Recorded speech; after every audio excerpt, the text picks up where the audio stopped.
In a small town on the outskirts of Lagos, where the days are long and the nights are filled with distant whispers, lived a man named Tond. To everyone who knew him, he was the definition of success: responsible, caring, hardworking. At 34, Tond had built a comfortable life, a peaceful home, and a marriage many envied. His wife, Edeora, was everything he had ever wanted. She was kind, beautiful, and intelligent, a woman who seemed to light up every room she entered. Together, they had built a life that looked perfect from the outside. But, as the elders say, the smoothest river often hides the deepest storms. And deep beneath that smooth surface, a storm was brewing. Tond's younger brother, Chaik, had always been the family's golden boy, handsome, charming, full of dreams that never quite settled. He'd left home years ago, chasing opportunities in Abuja, but when things didn't go as planned, he returned to Lagos, broke, embarrassed, and looking for a fresh start.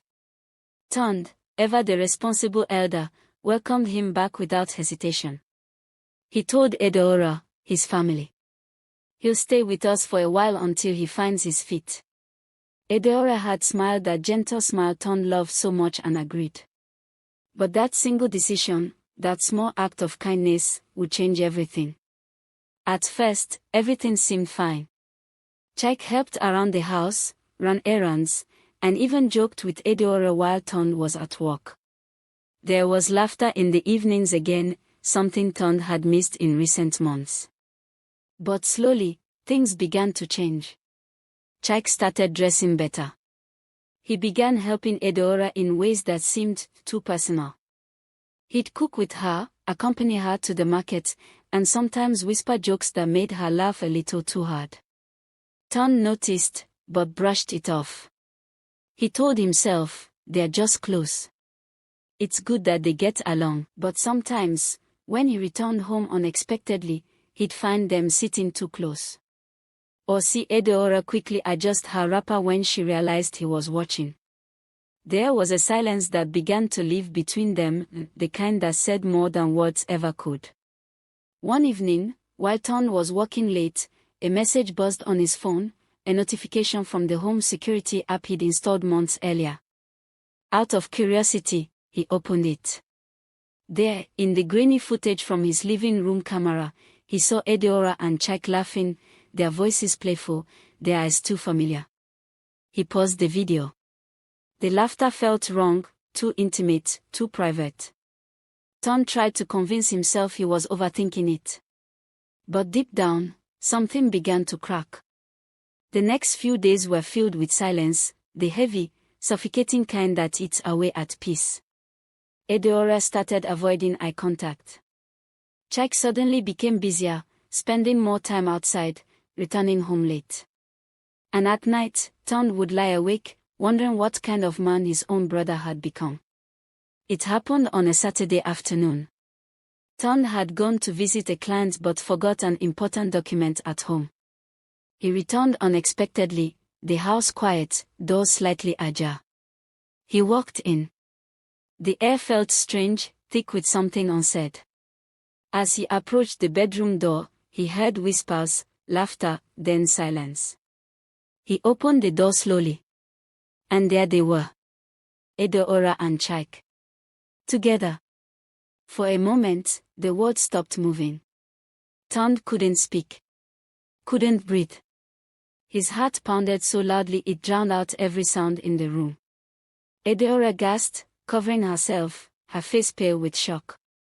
Chaik stood frozen, eyes wide, shame dripping from every word he couldn't say.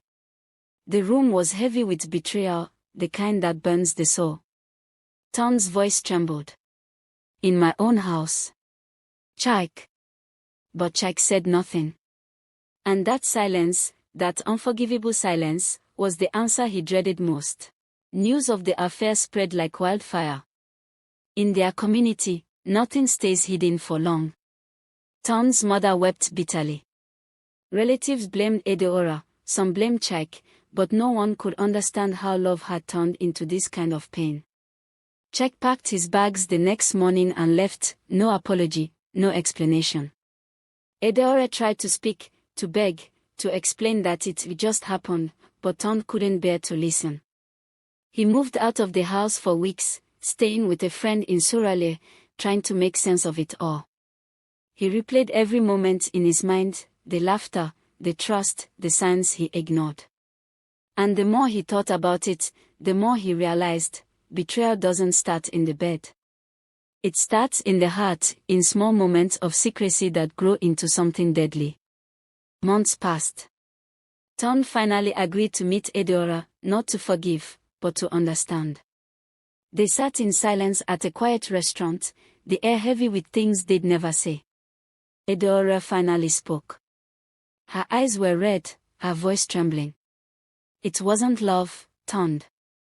It was loneliness. You were always busy, always distant. Chike just listened.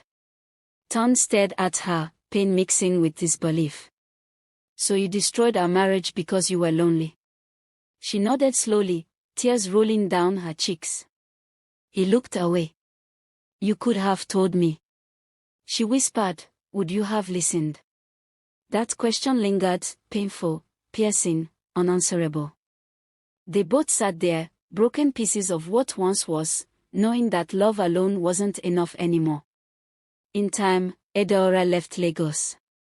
Chike never came back. And Ton, though scarred, rebuilt himself piece by piece. He learned that forgiveness is not for the guilty, but for the wounded, the only way to move on without hate eating your soul. He forgave, not because they deserved it, but because he deserved peace. Years later, when he spoke about it, he said, trust is like glass, once broken, even if you fix it, the cracks remain. In every African home, there are stories we never tell, secrets buried under the weight of reputation and shame. But sometimes, those stories must be told, not to reopen old wounds, but to remind us that even in betrayal, there are lessons. Love demands communication. Family demands boundaries. And forgiveness demands strength. Because, at the end of it all, it's not betrayal that defines us, it's what we become after it.